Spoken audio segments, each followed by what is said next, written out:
Gracias, señora presidenta. Señorías, deduzco de la intervención del ministro de Hacienda que se prepara otra ley mordaza por parte del Gobierno, en este caso para medios de comunicación y también para trabajadores de la agencia tributaria. Bueno, espero que esta interpelación a la ministra de Sanidad, Política Social e Igualdad tenga mejor fortuna que la interpelación al ministro de Hacienda, que ha terminado, como he dicho antes, con un anuncio de estatuto como ley mordaza. Señora ministra, Orwell hace muchos años hablaba del doble pensar en el poder, y decía que podría ocurrir aquello de un ministerio de la paz que realmente se dedicase a hacer la guerra o de un ministerio del amor que sembrase el odio. Señora ministra, tiene el dudoso honor de presidir un Ministerio de Sanidad que realmente, Ministerio de Sanidad, Política Social e Igualdad, es el Ministerio del Malestar. Y más en concreto en Sanidad es el Ministerio de los recortes y los repagos a los ciudadanos mientras se regala a los amigos. Señora ministra, no le voy a hablar del caso Gürtel, eso irá por otro lado en el ámbito judicial. Yo le voy a hablar de los amigos sanitarios, de las medidas que ha adoptado usted en el último periodo, por las cuales, mientras recorta a ciudadanos, regala a los lobbies de presión del sector sanitario. Si no, ¿cómo se entiende, señora ministra, que usted y su ministerio le hayan regalado a Muface 20 millones de euros en una ampliación de crédito reciente, mientras recortan el plan del SIDA o recortan el programa frente a la drogadicción? ¿Cómo se entiende, señora ministra, que retrasen por impericia y también por responsabilidad o por irresponsabilidad la puesta en marcha de nuevo de los precios de referencia, costándole a los ciudadanos entre 200 y 400 millones de euros, esa impericia o esa pasividad culposa? Señora ministra, y sin que haya habido ninguna responsabilidad política en este retraso inexplicable que ha tenido un alto coste para los ciudadanos en materia de reducción, por ejemplo, del precio de los medicamentos. Me gustaría que me lo explicase. ¿Y cómo explica la señora ministra también que a través de una ley que no tenía nada que ver con la materia, a través de una transposición de la directiva en farmacovigilancia, su ministerio haya incorporado una transformación estructural y laboral de lo que se ha dado a denominar las áreas clínicas, que ha provocado, por ejemplo, ayer mismo una movilización en Galicia y que está provocando la movilización de los profesionales ante una reforma unilateral de su estatuto marco, señora ministra, y ante también la privatización, hay que decirlo con todas las palabras, con todas las letras, la privatización del sistema sanitario. Una vez ha fracasado o se ha paralizado la privatización del sistema sanitario en la Comunidad de Madrid, una vez ha fracasado la privatización de la gestión de hospitales y centros de salud, el Ministerio se encarga de privatizar dentro de los propios hospitales y centros de salud las áreas clínicas. Pone las áreas clínicas en manos de gestores privados y en manos de lobbies de presión. Me gustaría, señora ministra, que explicase sus regalos. Pero, por otra parte, también, como he dicho antes, el malestar está hecho de regalos inexplicables y está hecho también de recortes y de repagos injustos, señora ministra. Vayamos, en primer lugar, al modelo sanitario que usted ha cambiado por la puerta de atrás con el Real Decreto 16/2012. Teníamos un modelo sanitario público, universal, gratuito en el momento de uso, y usted lo ha convertido por arte de birlibirloque, sin la participación de nadie, ni de los profesionales, ni tampoco la participación de esta Cámara, y ni mucho menos de las comunidades autónomas, en un sistema de seguro. Señora ministra, Ha adoptado usted el sistema de seguro, nos ha hecho retrotraernos a 30 o 40 años atrás y ahora nuestro sistema sanitario, que era un sistema nacional de salud, es un sistema de seguro que no controla su ministerio. Yo empecé hablando de Orwell y voy a hablar de Kafka porque ya son los autores que me reflejan mejor la realidad del país. Kafka, en La muralla china, habla de un imperio sin pueblo, de un imperio sin defensa y de un imperio sin emperador. Bueno, pues voy a explicar cómo su ministerio es un ministerio sin pueblo, es un ministerio sin defensa y es un ministerio sin ministra. Señora Mato, en primer lugar, sin pueblo. Su ministerio es un raro ministerio, la verdad, porque no controla la población acogida. Es decir, mientras otros ministerios tienen claro cuáles son los ciudadanos a quienes afectan, a quienes protegen, en su caso usted ha perdido el control de la protección sanitaria. Muy al contrario, quien en estos momentos controla la protección sanitaria por una decisión suya, mediante el Real Decreto 16/2012, que nos transforma de un sistema sanitario público en un sistema de seguro, es el Ministerio de Trabajo y Seguridad Social, es el Instituto Nacional de la Seguridad Social. Ese es el que controla la tarjeta de la que usted tanto habla, interoperable y demás, es el Ministerio de Trabajo y Seguridad Social. Y como consecuencia de ello aparecen 870.000 excluidos de la tarjeta sanitaria en nuestro país.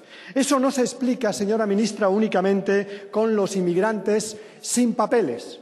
Esos son aproximadamente 250.000, 300.000. ¿Quiénes están ahí? ¿Quiénes se han quedado sin tarjeta sanitaria, señora ministra? Se lo voy a decir. Una parte de los ciudadanos más pobres de este país, excluidos y sin techo, que no tienen una preocupación directa por la tarjeta sanitaria.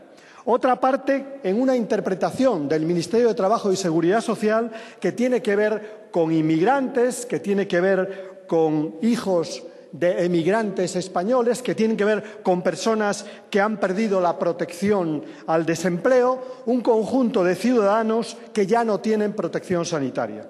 Esa es la realidad de un apartheid sanitario que usted ha creado, ahora que está de moda hablar de Sudáfrica, un apartheid sanitario junto a varios bantustanes sanitarios, por una parte de exclusión total de la sanidad pública y por otro lado de exclusión parcial o exclusiones parciales de la sanidad pública.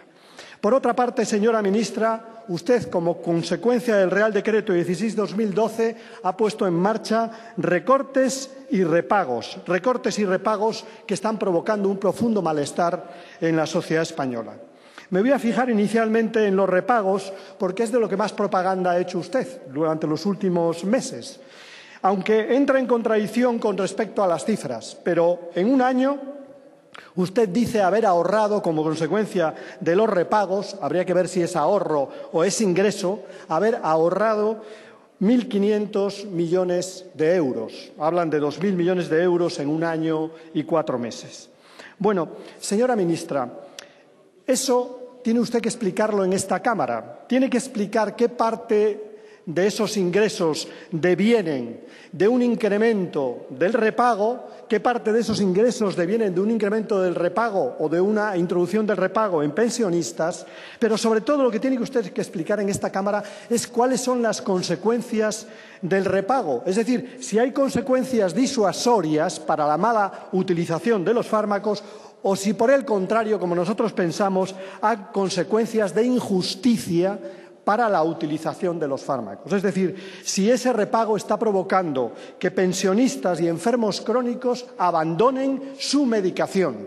Y los documentos que hay hasta este momento demuestran que una parte de los crónicos y una parte de los pensionistas están abandonando la medicación por razones económicas y eso contradice de manera radical un sistema sanitario público y un sistema sanitario universal. Señora ministra, nos parece fundamental que usted aclare esta materia. En relación a los recortes, que también es una parte esencial de este Real Decreto 16/2012, que no ha sido evaluado ni inicialmente ni al cabo de un año de aplicación, en relación a los recortes, señora ministra, sabemos algunas cosas, pero no las sabemos por el Gobierno, las sabemos a través de otro tipo de informes. Estos recortes han provocado ya un descenso de lo que gastamos en sanidad pública del 7,2 al 6,2% del PIB. Y proponen ustedes rebajarlo al 5,4% a la Unión Europea en el plan de reformas. Es decir, han recortado el 10% del presupuesto sanitario, más de 7.000 millones, y pretenden recortar al menos otro 5% en los próximos 2 años. No es de extrañar que la consecuencia sea 53.000 empleos perdidos en el sector sanitario, la mayor parte de ellos de calidad, es decir, 10% del empleo público sanitario se ha perdido a lo largo de estos años como consecuencia de la política de recortes. Y se sorprende usted, señora ministra, de que eso provoque el malestar. Y habla usted de que lo que aparece en las listas de espera es solamente la Comunidad de Madrid. Yo pensaba que usted tenía más estima a la gestión sanitaria de la Comunidad de Madrid. Pero si es la Comunidad de Madrid la que aumenta 6 puntos las listas de espera, qué desastre es la gestión sanitaria de la Comunidad de Madrid. Para aumentar 6 puntos la lista de espera tendría que ser un colapso absoluto de la Comunidad de Madrid. Y no, señora ministra, lo que se está produciendo es un incremento de la lista de espera como consecuencia del descenso en el número de profesionales, del descenso en la actividad, del empeoramiento, en definitiva, del funcionamiento del sistema público, del colapso del sistema público sanitario. Y todavía usted se permite proponer a la Unión Europea otro nuevo recorte de 3.000 millones antes de 2016 para rebajar nuestro presupuesto al que teníamos hace ya 10 años. Señora ministra, ese es el futuro del sector sanitario. Termino. Señora ministra, no solamente es que no... Sí, termino. No es que no tenga pueblo, como he dicho antes, en relación a que ha perdido la tarjeta sanitaria, señora ministra, no es que además no tenga murallas, muy al contrario, lo que ha hecho son recortes y lo que ha hecho son repagos, es que además no tiene ministerio, señora ministra, no hay política sanitaria. Es por esa razón, señora ministra, porque le pido de nuevo su dimisión al frente del Ministerio de Sanidad, que se ha convertido en el Ministerio del Ministerio de Hacienda y no en un ministerio con política sanitaria. Nada más y muchas gracias. Gracias, señor González. Gracias, señora presidenta. ¿Cómo añoro el Parlamento de la República? La verdad. Porque no es porque hubiera estado allí, sino porque he leído algo de él, ¿no? Y por lo menos se escuchaba la interpelante. La señora ministra ha traído sus papeles por escrito y únicamente ha leído lo que tenía escrito. No me ha escuchado nada. No ha valorado en absoluto lo que le he dicho. Por ejemplo, no ha respondido a los regalos. Señora ministra, es una vergüenza para el Ministerio de Sanidad que de forma oscurantista usted haya hecho regalos a Muface, regalos a las compañías farmacéuticas y que lo haya hecho además primero como orden ministerial y luego como el Consejo de Estado le ha dicho que no lo podía hacer, ha tenido que echarse atrás. Señora ministra, ¿quién va a dimitir por el tema de posicionamiento terapéutico? ¿Quién va a dimitir por el precio de referencia en su ministerio, que nos ha costado más de 200 millones de euros, que no tenemos precio de referencia desde 2011? ¿Va a dimitir alguien? Es lo que le he planteado en la primera parte de mi intervención. Usted no me responde, sencillamente no me responde. Vuelve al mantra otra vez del mundo propio que tiene el Ministerio, que tiene un mundo propio, no es el mundo real de los ciudadanos. Sanidad universal, pública, gratuita. Señora ministra, ¿realmente se cree lo que dice? ¿Se cree lo que dice hablando de sanidad universal y excluyendo a 1 millón de españoles de la sanidad? ¿Eso es sanidad universal? No, eso es sanidad de seguro, de competencia público-privada, como quiera llamarle, pero lo hace de forma vergonzante. Señora ministra, ha habido una exclusión sanitaria. Y luego, por otra parte, vuelve a hablar otra vez del acuerdo y nos rodea de acuerdos y nos dice que solo faltamos los partidos políticos. No, a usted le falta mucha más gente. Pero le falta lo fundamental, y es que el sistema sanitario es un acuerdo político. El sistema sanitario no es algo que se ha producido como consecuencia de la evolución tecnológica, ni tampoco de la evolución profesional. Es un acuerdo político, un acuerdo histórico, que usted se ha cargado. Y ahora dice, me faltan todos, o sea, me sobran todos, tengo a todos, menos a los políticos. No, no, señoría, le faltan los fundamentales. Le falta un acuerdo político en relación al sector sanitario. Y mientras usted tome decisiones que modifican radicalmente el sistema sanitario pactado, usted no tendrá acuerdo político. Yo no puedo acordar con usted desmontar el sistema. No lo puedo acordar, sencillamente. Por lo tanto, señora ministra, menos globos con respecto al apoyo o con respecto al pacto. No hay pacto, hay confrontación. Ayer mismo había manifestaciones en Galicia, antes de ayer en Madrid, en otras comunidades autónomas, y hay un profundo malestar sanitario. Señora ministra, y es que, la verdad, en su intervención se ha instalado ya el cinismo o el doble lenguaje. Habla usted de que una preocupación de su ministerio era la cohesión y que han garantizado la cohesión. Pero, señora ministra, ¿en qué han garantizado ustedes la cohesión? Si hay un verdadero desbarajuste en el sistema sanitario, pero no solamente entre comunidades autónomas, entre centros que tienen distintas interpretaciones o entre ministerios que tienen distintas interpretaciones sobre la tarjeta sanitaria. No opina lo mismo el Instituto Nacional de Seguridad Social que el Ministerio de Sanidad o que el Ministerio de Hacienda. No opinan lo mismo. Y, por tanto, hay un desbarajuste sanitario. No hay más cohesión sanitaria. Habla usted de que han pagado las facturas. Mire, no vuelva a decirme eso. No lo vuelva a decir. Porque lo que han hecho ustedes es transformar deuda sanitaria en deuda bancaria. ¿Qué diferencia hay? Deuda sanitaria en deuda bancaria. Deuda bancaria que tenemos con las entidades financieras, que son las que están sufragando esa deuda sanitaria. Por tanto, nada de que han pagado ustedes la deuda. Tenemos una mayor deuda bancaria y, por tanto, una mayor deuda pública en nuestro país. Nada de que ustedes hayan solucionado ese tema. Y luego, por último, en relación al copago, mire, lo que más me preocupa, señora ministra, es su incapacidad de explicar lo que ha significado el copago. Es una incapacidad total, ¿no? Y hay estudios ya que demuestran, no solamente comparativos, sino estudios en España que demuestran que ese copago se está pagando fundamentalmente por parte de los pensionistas. En esfuerzo por renta, el mayor esfuerzo por renta es el de los pensionistas y los crónicos. Y no es de extrañar, en consecuencia, que esos ciudadanos tengan más dificultades para la atención sanitaria. Es lo que le estoy planteando. Usted no es ministra de Hacienda. Usted es ministra de Sanidad. Tiene que saber las repercusiones en el sufrimiento sanitario de los ciudadanos. Y son repercusiones importantes. Las de la exclusión sanitaria, el caso Alfapan. Ahora, las del repago y los copagos también tienen repercusión en relación a los ciudadanos. Termino, señoría, usted no le ha quitado grasa al sistema sanitario. En términos del mercader de Venecia, ustedes le han quitado músculo al sistema sanitario, pero un músculo muy cercano al corazón. Por eso, vuelvo a repetir, le pido su dimisión.